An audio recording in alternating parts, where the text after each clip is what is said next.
Timmins-James Bay. My question is to the Premier. Once again today, Premier, we've heard the Liberals promising to get public sector salaries under control. My question is this: what's your cap? What is it going to be?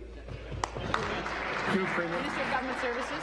You know, Mr. Speaker, we've addressed this before, Mr. Speaker. You know, the opposition likes to come up with a kind of a bumper sticker slogan for all this. The fact of the matter is that the leader of the third party went out and put forward a hard cap and then had to swallow herself whole when people started to raise exceptions. Exactly. The fact of the matter is that public sector salaries, it's a complex issue. And what this legislation will do is allow us to collect all the relevant information, to do the analysis, and to come up with caps for different sectors, caps that make sense based on what's happening in the private sector and other jurisdictions, Mr. Speaker. Unfortunately for our side, it doesn't fit nicely on a bumper sticker, Mr. Speaker, but it's the responsible thing to do, and I'm not going to have to swallow myself whole at a press conference. Thank you. Supplementary. Speaking of bumper stickers, this is like a drive-by by Liberals. You're going to have legislation so that we can figure out what those salaries are, so we can figure out what we got to do. My God, we can do that now. You don't need legislation. So I'm going to ask you again. What is going to be the hard cap that comes out of this, or is this just more cynical Liberal politics that we've seen as of late?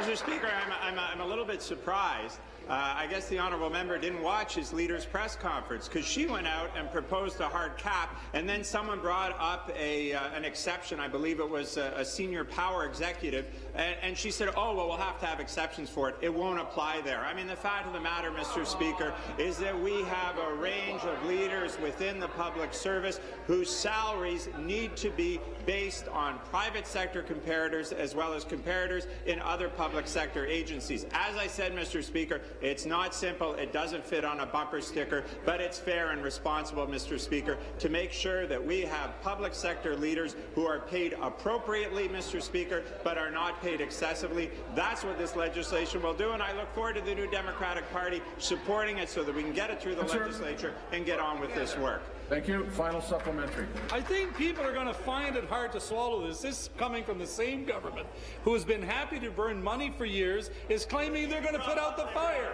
So give me a break. This is not a solution. This is a crass political exercise on the part of the Liberal Party in front of what might be a spring election. So I ask you again, give us a number. What is the cap that you are prepared to propose when it comes to salaries for these individuals who are extremely overpaid? Minister.